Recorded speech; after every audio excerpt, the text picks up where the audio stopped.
a city of refinement and regret, and at its heart, an island devoted to museums with secrets dark and strange. An Egyptian queen's mysterious beauty, a deadly Viking misadventure, the magic of a wizard's hat, and a sacred altar bent to the cause of evil. Secrets hidden in plain sight inside the Berlin Island Museums.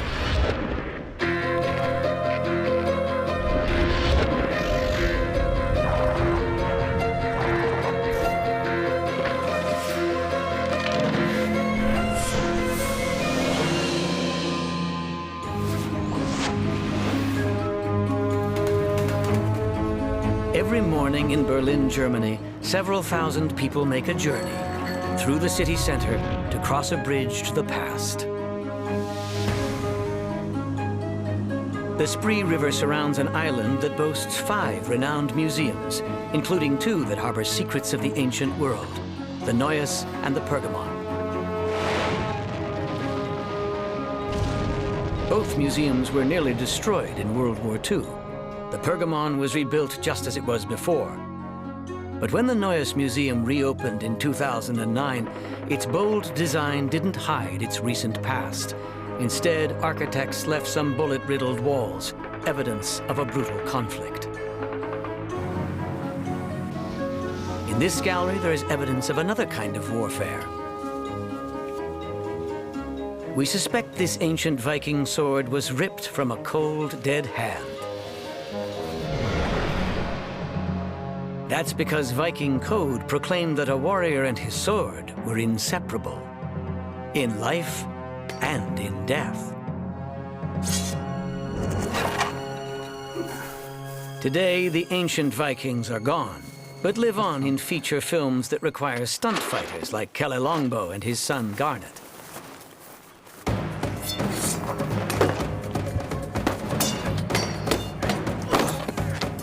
Like real Vikings, these men know what they like in a sword. Sharp as hell, flexible, well-balanced, and made of good steel. So it will cut perfectly through flesh. The Vikings claimed that their swords were indestructible. But there is a mystery about them that confounds historians. They are often discovered shattered into pieces. If they were so mighty, why did so many break? That is our museum's secret. We begin our investigation with a closer look at the museum's sword. On one side, letters spell out the word Ulfbert. It is a word historians often see on broken Viking swords. During their forays on the coasts of Europe, Vikings often sailed down the Rhine to buy swords made in German foundries, including one called Ulfbert. This modern foundry specializes in recreating ancient weapons. Here we hope to discover why Ulfbert swords were prone to shatter. So we ask swordsmith Jens Nettlich. But what he says surprises us. An Ulfbert sword was the Rolex, the Mercedes under the medieval time. If you hit flesh, it's no problem to get inside. It was almost impossible that it breaks.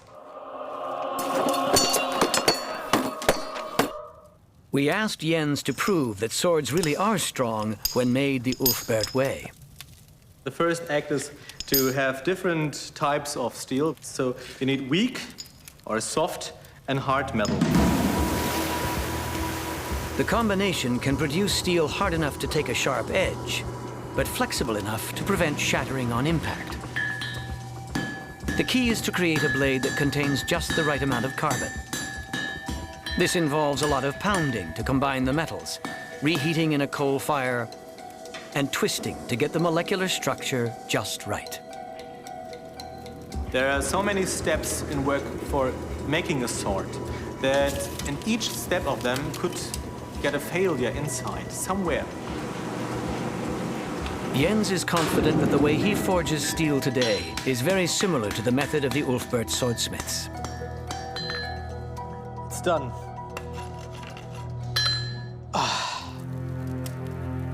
Because the steel has just the right carbon content, the final blade is both sharp and shatter-resistant. This was the pride and also the soul of a real warrior. But what about the museum's Ulfbert sword?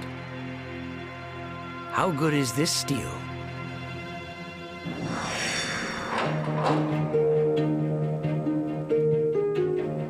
Not far from the museum is a lab for testing the chemistry of ancient artifacts.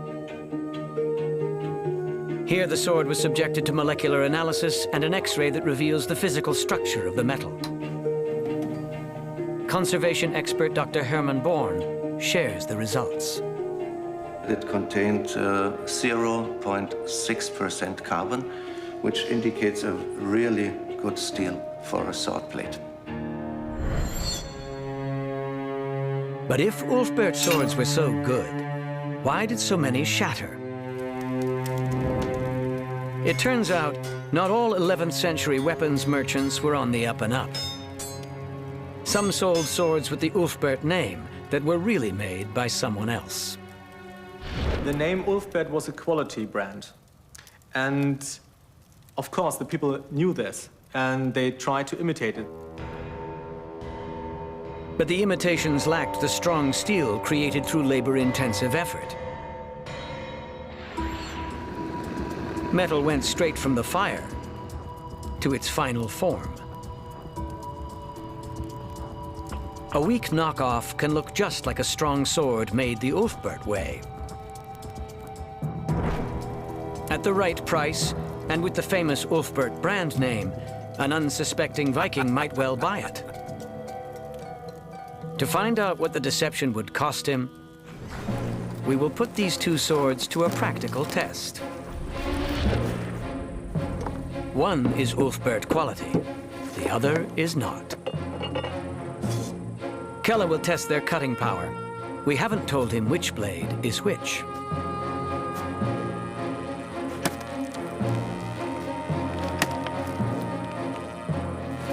With this sword and a lot of effort, Kelle inflicts some minor damage. Will the other sword be more effective?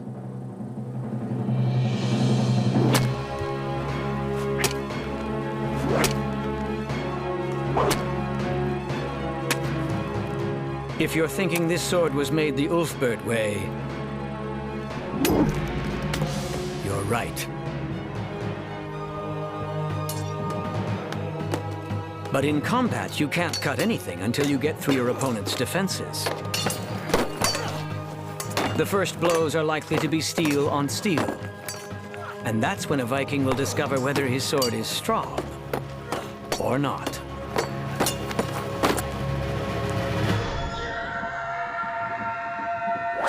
Good sword or bad, a Viking who dies with a sword in his hand dies happy.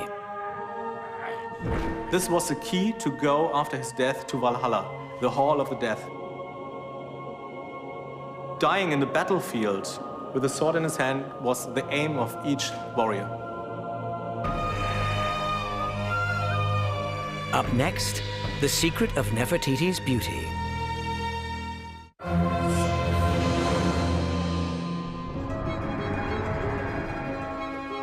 Inside the Neues Museum, there is one gallery that always draws the biggest crowds.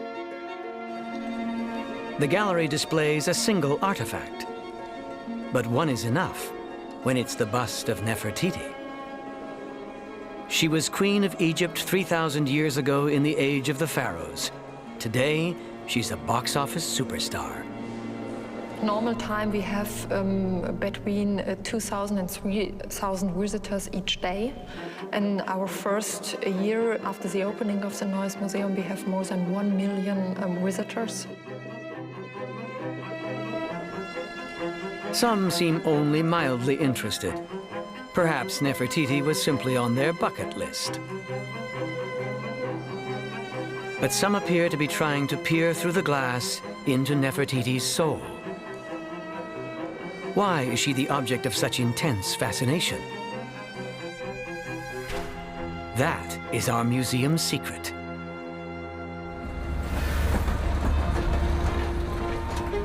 Our investigation begins a short tram ride from the museum on the outskirts of Berlin. Here we enter a building filled with plaster gods and heroes. Some look like ancient artifacts, but looks can be deceiving. This isn't a museum, it's an artist's workshop. We're here because the people who might understand Nefertiti's fascination could be those who strive to recreate it. This is where reproductions are made for the museum's gift shop. As the workshop's manager Thomas Schelper reveals, there have been many attempts to perfect Nefertiti replicas over the years.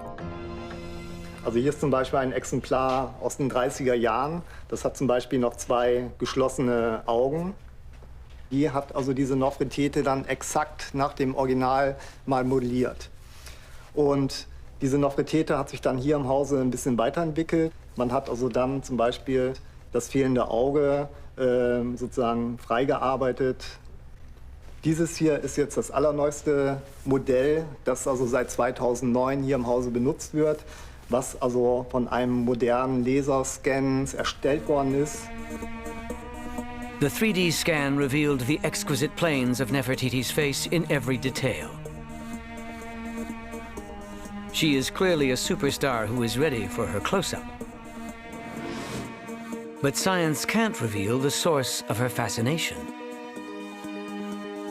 Also man weiß nicht genau, woran es liegt, aber sie hat also doch anscheinend irgendein Geheimnis in sich, was sie so populär auch macht. Perhaps the workshop's painter, Annette Schulz, knows what that secret is. Each day she recreates the facial features that are crucial to Nefertiti's look. Das ist ihr Lidstrich und ihre Augenbrauen, weil die ganz genau so sein müssen wie bei der Originalen, weil sonst dieser berühmte Blick der Nofretete nicht stimmt. Annette also strives to capture something else. Subtle lines that reveal that Nefertiti was a mature woman. Das Besondere oder das Spannende am Bemalen von der Nofretete ist, dass man versucht, die Alterungsspuren, ihre Geschichte versucht zu imitieren. Is Nefertiti's life experience the true source of her fascination? She was really a queen and not only the wife of the king. We know that the couple together ruled over Egypt.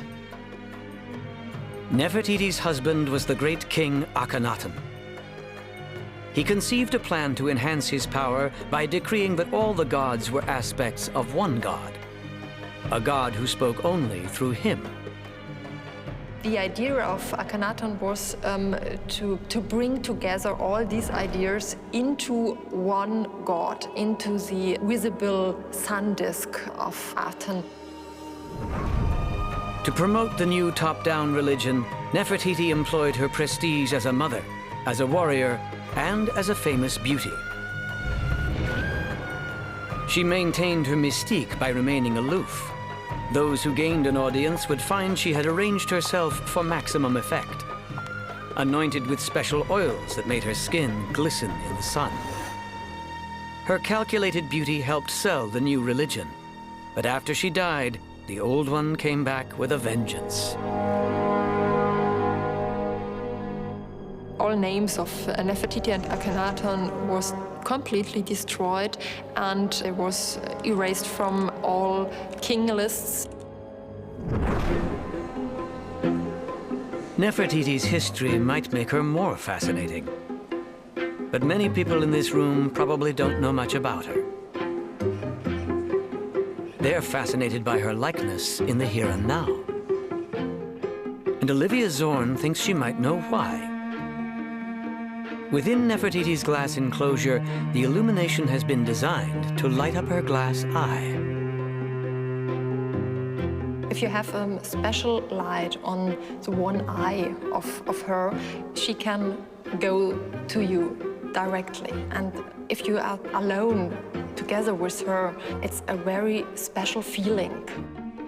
It's a queen who has lived so many years before, and now she is lifelike.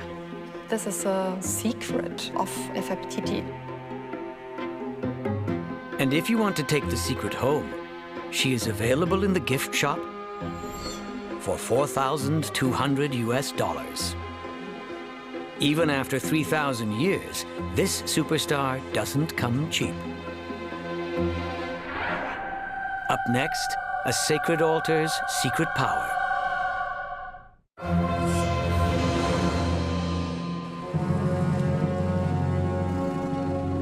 Berlin's Museum Island is for those who love the past. But the past can be a dangerous thing in the hands of those who use it in the cause of evil. And that is especially true of what lies beneath this glass roof, an ancient artifact so large that an entire building was constructed to contain it. It was unearthed in 1865 by a German archaeologist in the ruins of an ancient Greek city called Pergamon. And today it fills a hall 6 stories high with the area of a football field. It is known as the Pergamon altar.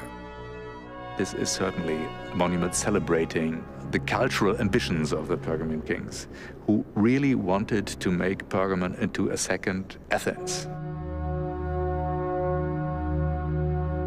Their ambitions are carved into the altar's walls, in battle scenes of primordial giants defeated by the mighty gods of Olympus. It's the absolute summit of achievement in Greek relief sculpture. And if we consider the altar's original hilltop setting, it seems that the builders intended it to be a place of power. There is none with such a spectacular setting.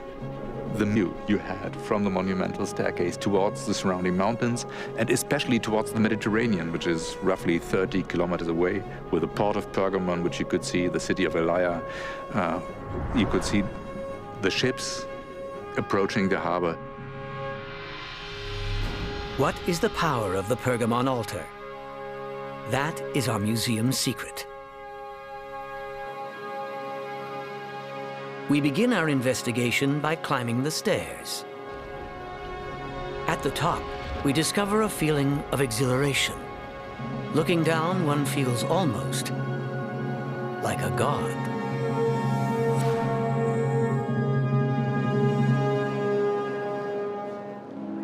Shortly before World War II, someone else stood here and felt the same thing.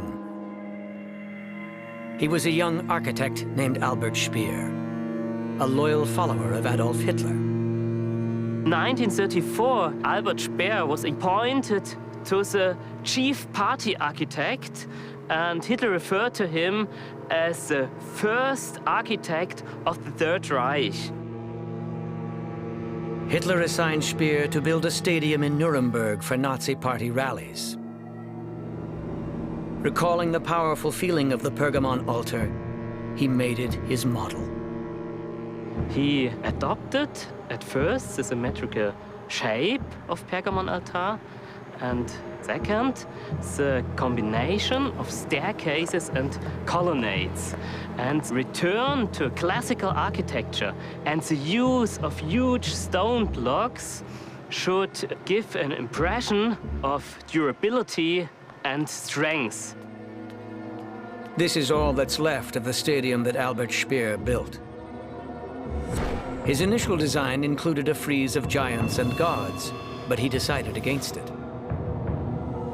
Albert Speer modified the ancient model. He waived the relief of gods, and he smoothed the whole structure. Because in Nazi Germany, there was only one god, the Führer. And this was the result.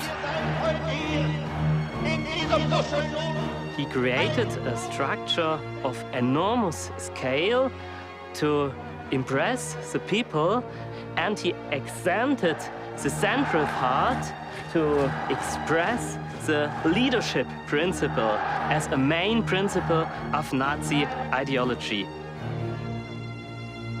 At this podium, as he looked down on a massive crowd, Adolf Hitler proclaimed that the Third Reich would last for 1,000 years.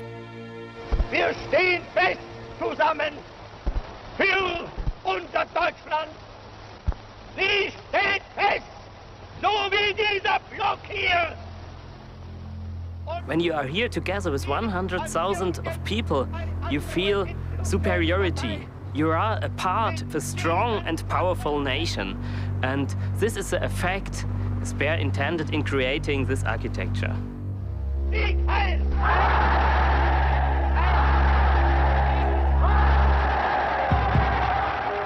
Speer understood the power of architecture, but he never learned the true power or purpose of the Pergamon altar.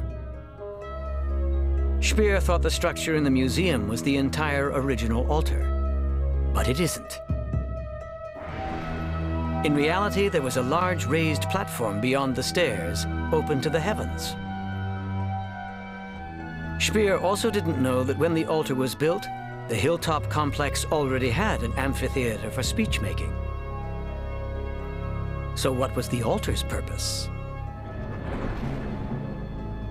Today, historians believe it was built not long after the city was attacked by an army of Gauls. Though outnumbered, the citizens of Pergamon rallied to defeat them. The victories of the Pergamon kings were celebrated with many votive offerings, and that this is one aspect of the altar, to be a monumental votive offering to Zeus and Athena in thanksgiving for, saving the city from the Gauls.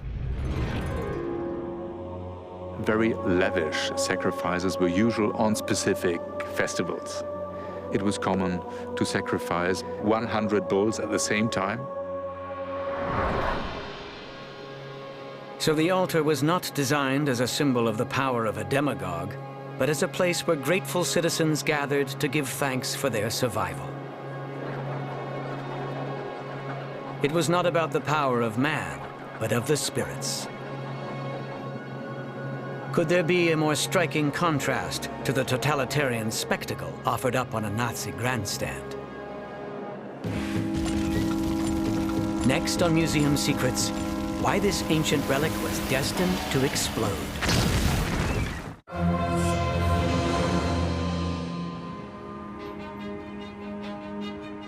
On Berlin's Museum Island, ancient artifacts often arrive a little the worse for wear. They usually require careful cleaning and perhaps a spot of glue. And then there's this. A warehouse filled with shards and fragments, all from the same place in a Middle Eastern desert and all over 3,000 years old. You might think that whoever excavated them found them like this, but they didn't. They were unearthed as intact artifacts, each weighing several tons. How did they end up in so many pieces? And is there any hope of putting them back together? Those are our museum secrets. Our story begins in 1899 with a wealthy young Berliner named Max von Oppenheim. He moved to Cairo to take a diplomatic post, but was soon bored with his job. Like his contemporary Lawrence of Arabia, Max developed a love of Arab culture and a dream to seek adventure as a relic hunter. In nearby Syria, he embarked on a dangerous expedition to the headwaters of the river Kabul. Among the Bedouins, he heard astonishing tales of monoliths beneath the desert sands. Max wanted to believe. And on a hill called Tel Halaf, his belief was rewarded.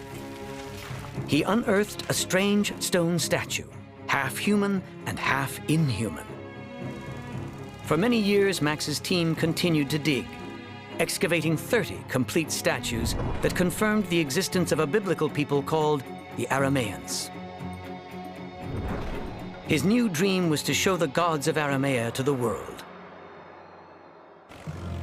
In 1930, Max returned to Berlin with his treasures, convinced that museums would compete to display them. And if they had, these fragments would not be laid out on a warehouse floor today. But with budgets stretched by other costly exhibitions, every museum in town showed Max the door. Not one to be thwarted, he renovated a former iron foundry into a private museum. Here sits enthroned the big goddess of the Tel Halaf, who has preserved her stony smile for 5,000 years. I would enjoy it immensely if once I would be able to show you in person my Tel Halaf museum in Bern. But then came World War II. On a November night in 1943, an Allied bombing raid struck Berlin, and the Tel Halaf Museum was hit. Incredibly, the stone statues survived the blast, and when the floor beneath them caught fire, they withstood the inferno. Fire crews arrived to put out the blaze, and as cold water made contact with hot stone, the statues exploded. The ancient treasures of Aramea and the dream of a relic hunter were reduced to rubble. Before Max died in 1946, he wrote, "How wonderful it would be if all the fragments could be reassembled. But what a horrendous task that would be." In 2001, some of the world's top restoration experts decided to attempt the impossible. It would be like doing a jigsaw puzzle without knowing if all the pieces are in the box. Dr. Nadia Kolidis is one of the project leaders. When we started, we didn't exactly know how many fragments they have recovered in 1944. Most of the pieces were in boxes, and we had to organize pallets to unpack the fragments. And so it was really the hard job in the first year, getting so much pallets and to spread out the fragments, and then started with the identification process. Luckily, Max had taken pictures of the puzzle before it went to pieces, and his photographs had not gone up in flames. We had the photo in one hand and the fragment in the other hand, and then compare both of them. And then you are then able to say this must be a fragment for the lion or for the lioness. But photos alone were not always enough. Sometimes you have fragments which are so hard to identify because you said it must belong to this sculpture, and you try and try and try. When matching pieces are identified, some require special fittings to hold them in place. And most require careful application of special glue and cement to fuse the shards of ancient stone. Some fragments weigh over a ton, while others are as small as a fingernail. The puzzle pieces went together one by one. And after 9 years of painstaking effort, the restoration team transported the statues to a public gallery. Today, the public is once again invited to meet the gods of Aramea. Though Max von Oppenheim didn't live to see it, sometimes Nadia feels his presence. I believe during the years here, there are so many situations that I thought it must be Max von Oppenheim who look from the sky, what are they doing here, and help us with, what is the intuition, with the feeling, with something like this. Yes. But it's not for the camera, it's not for television. The museum calls the exhibit The Rescued Gods of Tel Halaf. Max von Oppenheim's dream has been rescued too. Next on Museum Secrets, the golden hat of an ancient wizard.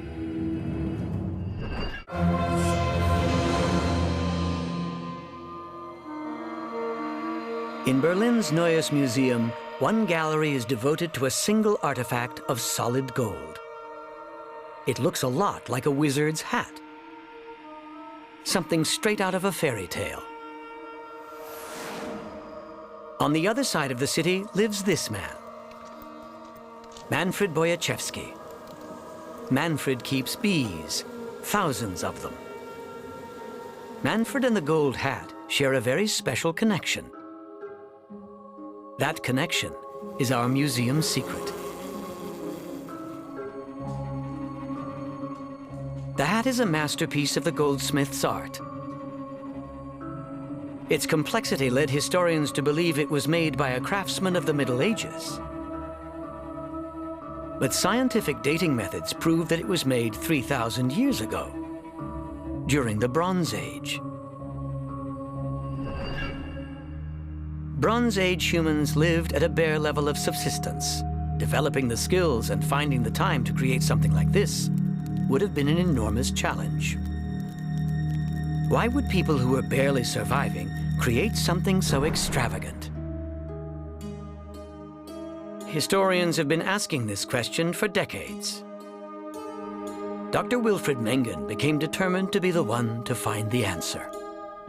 My idea was to decode the ornament of the gold hat, so to see what really does this gold hat mean, what is his function in old times. For me, it was a kind of hobby, but it was also an obsession. Mengen was convinced the repeating patterns of circles and dots weren't just decorations. They must have something to do with numbers, but he couldn't figure out what. I woke up in the night and was counting, adding up, counting. 77.5 doesn't have nothing, but 365, 177, and so on and so on. Then at last, he had a eureka moment. He counted down the number of rows and the rings around each symbol, and discovered two remarkable numbers, 365 and 354. Then it was clear, we have the sun here and the moon here. Dr. Mengen had discovered that the gold hat is a kind of calendar.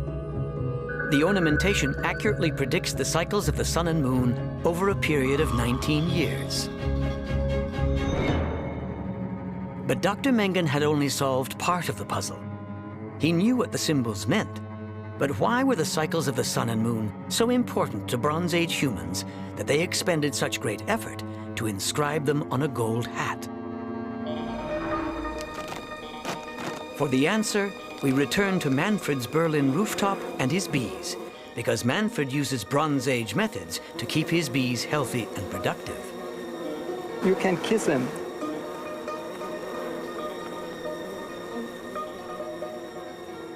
To guide his work on any given day, Manfred relies on the cycles of the sun and moon.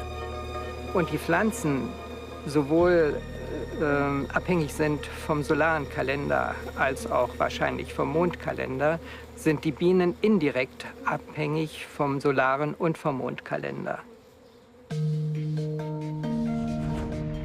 One day in the solar cycle is particularly important for honey production. Das ist die Zeit der Sommersonnenwende. Zu dieser Zeit haben die Bienen ihr Maximum an Volksstärke erreicht. Maximum bees means maximum honey. In some ancient cultures, the summer solstice was called the honeymoon, as it was the best time to harvest honey from bees. Today, many farmers rely on modern calendars of sun and moon to tell them when to plant and when to harvest. Dr. Mengen thinks a Bronze Age human provided the same vital information by observing the solar and lunar cycles and inscribing them onto a gold hat. And someone very special in their community used the gold hat to show them how to do it. You can say it like this. This is a sorcerer who tells the community something interesting. He has a secret knowledge about things that a normal man cannot think about. And so you can say these heads have been the heads of wizards.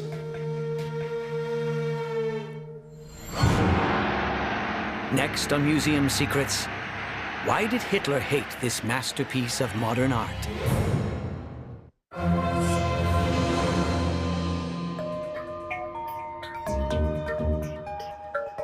On Museum Island, the Neues Museum specializes in treasures from long ago and far away.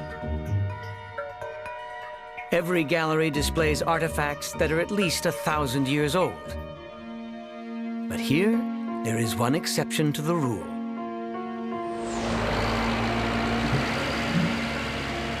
Recently, less than a kilometer from the museum, excavation began for a new subway station. One morning, construction worker Hendrik Scholz noticed something unusual in the dirt. Also ich habe bloß gesehen, dass es eine Plastik war. Die war ja auch leicht beschädigt oben am Kopf, ne? Aber man hat gleich gesehen, dass es irgendwas Besonderes sein muss. Within days, the pit became an archaeological site. The finds that emerged were not ancient artifacts, but important treasures of modern art. Today, they are in the Neues Museum. 11 startling sculptures by respected European artists of the 20th century. What were they doing underground? And why are they displayed in a museum dedicated to ancient history? Those are our museum secrets. Our story begins in 1937, when the Nazis were confiscating works of modern art, art that Hitler called degenerate. They go to the museums and collections all over Germany and took all these objects out of the museums.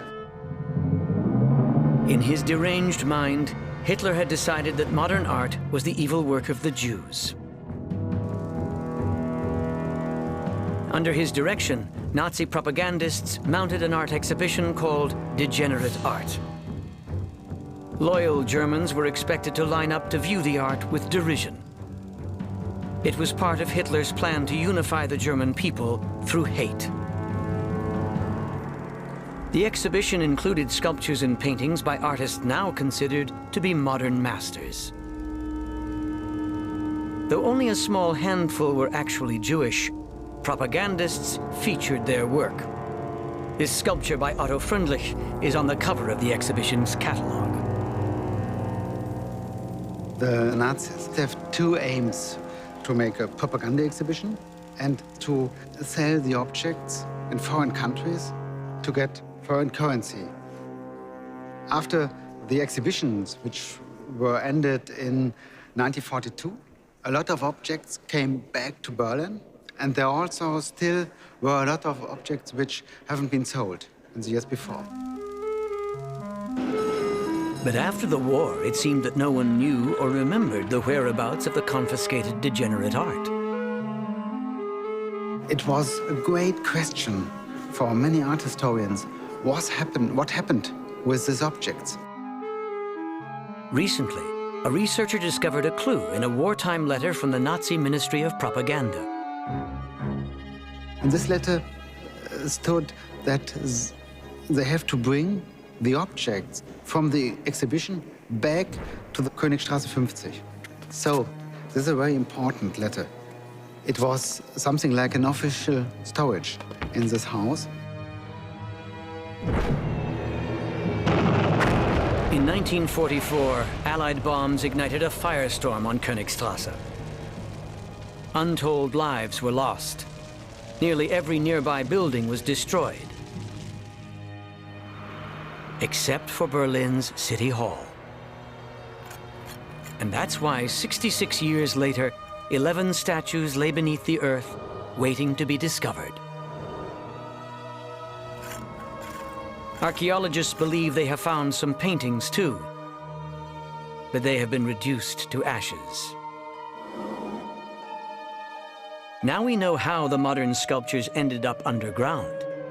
But how did they end up in a museum dedicated to ancient history? For the museum's German visitors, a visit to the distant past is an escape from a nearer past that that many would like to forget. Dr. Wemhoff believes the museum should encourage remembering. This object was in the fire. It burned very strong and that get a very strong patina. And so it was really signed from the war and signed from the history. And so these objects have really a kind of transformation made. They are not only art, they also tell us something about an important, dark part of the German history.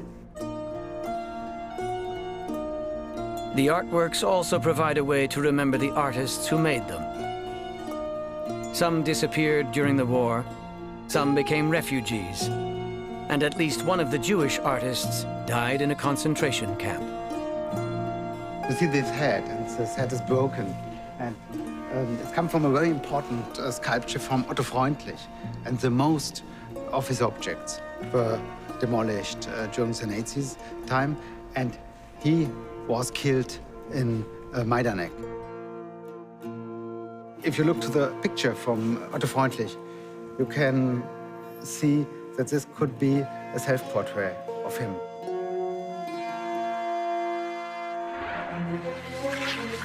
A museum is not an island, but a bridge to the past. For every mystery we reveal, far more must remain unspoken. The secrets some try to forget, and those we long to remember, hidden in plain sight inside the Berlin Island Museums.